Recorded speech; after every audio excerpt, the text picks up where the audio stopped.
ഈശോയിൽ സ്നേഹം നിറഞ്ഞവരെ, എല്ലാവർക്കും ഈശോയുടെ നാമത്തിൽ കൃപയും സമാധാനം ആശംസിക്കുന്നു.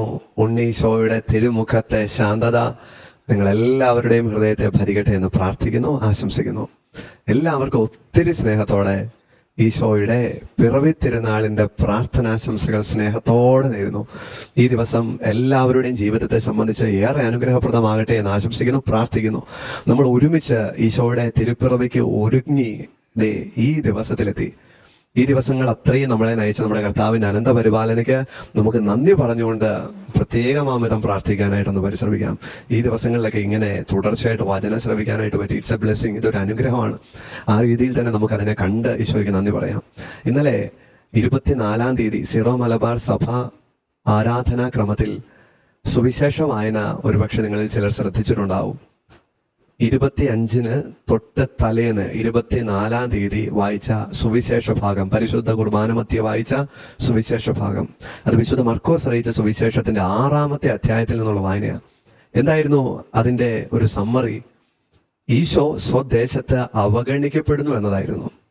അതായത് 25-ാം തീയതി ക്രിസ്മസ് ആഘോഷിക്കാനായിട്ട്, ഈശോയുടെ തിരുപ്പിറവി ആഘോഷിക്കാനായിട്ടിരിക്കുന്ന നമുക്ക് തലേന്ന് തന്നെ തിരുസഭാ മാതാവ് നൽകിയത് ഈശോ സ്വദേശത്ത് അവഗണിക്കപ്പെടുന്നു എന്നുള്ള ഭാഗമാണ്.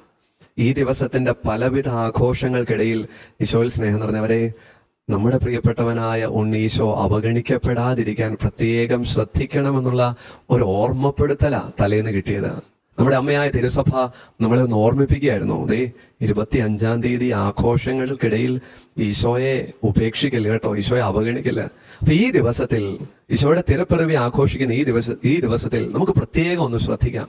ഈശോ അവഗണിക്കപ്പെടാതിരിക്കുക. നമ്മുടെ ലൈഫിൽ ഈശോയെ വളരെ കാര്യമായിട്ട് ഇന്നത്തെ ദിനത്തിൽ നമുക്കൊന്ന് കൊണ്ടു നടക്കാം. അതിനു പറ്റിയോ സുന്ദരമായ ഒരു പ്രകരണം വിശുദ്ധ ലൂക്കാ അറിയിച്ച സുവിശേഷത്തിന്റെ 2-ാം അധ്യായത്തിന്റെ 14-ാമത്തെ വാക്യം എങ്ങനെയാണ്? അത്യുന്നതങ്ങളിൽ ദൈവത്തിന് മഹത്വം. ഈശോ പിറന്ന പാടെ മാലാഖമാർ പാടിയ ആ ഗീതത്തിന്റെ പ്രധാനപ്പെട്ട ആദ്യത്തെ വരി, അത്യുന്നതങ്ങളിൽ ദൈവത്തിന് മഹത്വം. ഈ വചനം ഇതിന്ന് കണ്ടിന്യൂസ് ആയിട്ട് റിപ്പീറ്റ് ചെയ്യുക. ചിലർക്ക് ഒരു ജപമാല തന്നെ എടുത്ത് ഇത് ചൊല്ലാനായിട്ട് ഒരു ഗ്രേസ്, ഒരു കൃപ കിട്ടിയേക്കും. അതായത് ജപമണികളിലൂടെ ഓരോ തവണയും ഒന്ന് പ്രാർത്ഥിക്കുക, അത്യുന്നതങ്ങളിൽ ദൈവത്തിന് മഹത്വം, അത്യുന്നതങ്ങളിൽ ദൈവത്തിന് മഹത്വം, അത്യുന്നതങ്ങളിൽ ദൈവത്തിന് മഹത്വം. അങ്ങനെ നിരന്തരം ആ വചനം ഒന്ന് ആവർത്തിക്കുക. അങ്ങനെ ആകുമ്പോൾ ഈശോയ്ക്ക് വളരെ പ്രിയപ്പെട്ട ഒരു സമ്മാനം ഈ ദിവസത്തിൽ നമുക്ക് നൽകാനായിട്ടും പറ്റും. ഈശോ എല്ലാവരെയും അനുഗ്രഹിക്കട്ടെ. നമുക്ക് ഇന്ന് പൗലോസ് ശ്ലീഹ ഫിലിപ്പിയായിലെ സഭയ്ക്ക് എഴുതിയ ലേഖനം 2-ാമത്തെ അധ്യായത്തിന്റെ 6, 7, 8 വാക്യങ്ങൾ ഒന്ന് ശ്രദ്ധയോടുകൂടെ ശ്രവിക്കാം. 6, 7, 8 വാക്യങ്ങൾ. ദൈവത്തിന്റെ രൂപത്തിലായിരുന്നെങ്കിലും അവൻ ദൈവവുമായുള്ള സമാനത നിലനിർത്തേണ്ട ഒരു കാര്യമായി പരിഗണിച്ചില്ല. തന്നെ ശൂന്യനാക്കിക്കൊണ്ട് ദാസന്റെ രൂപം സ്വീകരിച്ച് മനുഷ്യരുടെ സാദൃശ്യത്തിൽ ആയിത്തീർന്ന് ആകൃതിയിൽ മനുഷ്യനെ പോലെ കാണപ്പെട്ടു. ആകൃതിയിൽ ദൈവപുത്രൻ മനുഷ്യനെ പോലെ കാണപ്പെട്ട ആ പുണ്യപ്പെട്ട ദിനം, ക്രിസ്മസ് ആഘോഷം. ഈശോയിൽ സ്നേഹം നിറഞ്ഞവരെ, എത്രയോ വലിയൊരു സ്വയം ശൂന്യവൽക്കരണമായിരുന്നു ദൈവം നടത്തിയത്. ദൈവമായിരുന്നിട്ടും മനുഷ്യനായി അവതരിക്കുന്നു, മനുഷ്യനായി കാണപ്പെടുന്നു.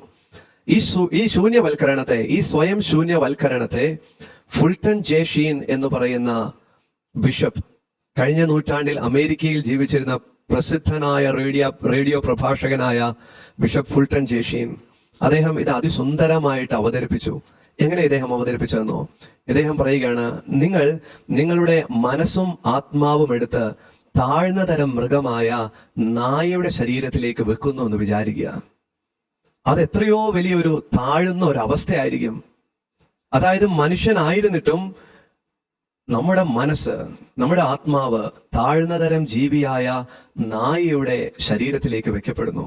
തുടർന്നുള്ള കാലഘട്ടം അങ്ങോട്ടേക്ക് എനിക്ക് എന്റെ മനസ്സുകൊണ്ട് ബഹിരാകാശ വിസ്മയങ്ങളെ കുറിച്ച് മനസ്സിലാക്കാനായിട്ട് തക്ക കഴിവുണ്ട് എന്ന് അറിയുമ്പോഴും അതിന് സാധിക്കാത്ത ഒരവസ്ഥ.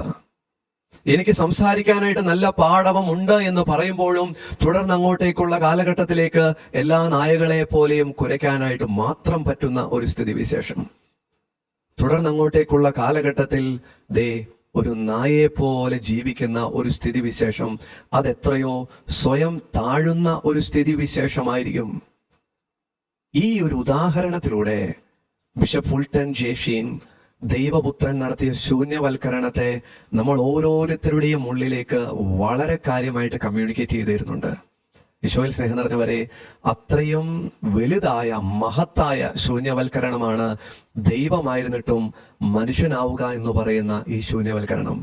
ഇത് നമ്മളെ തന്നെ എളിമപ്പെടുത്താൻ തക്ക നല്ല ഒരു മാതൃകയായി നമ്മുടെ മുൻപിൽ നിൽക്കുകയാണ് ഈശോയുടെ ഈ ശൂന്യവൽക്കരണം. അതുകൊണ്ട് ഈ ദിവസത്തിൽ നമുക്ക് കർത്താവിനോട് വളരെ കാര്യമായിട്ട് ഒന്ന് പ്രാർത്ഥിക്കാം, ഒരു സംഭാഷണം നടത്താം. എളിമപ്പെടാൻ ഒരു കൃപ ഈശോയെ അങ്ങേ അനുകരിച്ച് എനിക്ക് തന്നെ അനുഗ്രഹിക്കണേ. ഒന്ന് വിട്ടുകൊടുക്കാൻ, ഒന്ന് താഴ്ന്നു കൊടുക്കാൻ, എൻ്റെ പ്രിയപ്പെട്ടവരുടെ മുൻപിൽ ഒന്ന് താഴ്ന്നു കൊടുക്കാനായിട്ടുള്ള വലിയൊരു മനസ്സ് എനിക്ക് അങ്ങ് നൽകണമേ എന്ന് എളിമയോടുകൂടെ നമുക്ക് പ്രാർത്ഥിക്കാം. കർത്താവിന്റെ ആത്മാവ് എളിമ എന്നുള്ള സുഹൃതത്തിൽ തുടർന്ന് അങ്ങോട്ടേക്കുള്ള കാലഘട്ടത്തിൽ നിങ്ങളെ എല്ലാം വളർത്തട്ടെ എന്ന് പ്രാർത്ഥിക്കുന്നു, ആശംസിക്കുന്നു. ഈശോയിൽ സ്നേഹം നിറഞ്ഞവരെ, ഈ യാത്രയിലുടനീളം, ഈശോയുടെ തിരുപ്പിറവിക്കൊരുക്കമായിട്ടുള്ള ഈ യാത്രയിൽ, ആത്മീയ യാത്രയിലുടനീളം ഈ ഒരു കൂട്ടായ്മയുടെ ഭാഗമായി നിങ്ങളെല്ലാവരെയും ദൈവതിരുസന്നിധിയിൽ നന്ദിയോടുകൂടെ ഓർക്കുന്നു. നിങ്ങളെ ഓർത്ത് പരിശുദ്ധ ത്രിത്വത്തിന് മഹത്വം നൽകുന്നു. ഈശോയുടെ ഉണ്ണീശോയുടെ തിരുമുഖത്തെ ശാന്തത നിങ്ങളെല്ലാവരുടെയും ഹൃദയത്തെ ഭരിക്കട്ടെ എന്ന് പ്രാർത്ഥിക്കുന്നു. നമുക്ക് കണ്ണുകൾ അടയ്ക്കാം. കുളിരാൽ വരയ്ക്കുന്ന ഉണ്ണീശോയെ, അങ്ങേ ഞാൻ മുത്തുന്നു, അങ്ങേ ഞാൻ തഴുകുന്നു, അങ്ങ് എൻ്റെ ഹൃദയത്തിൽ എഴുന്നള്ളി വരേണമേ.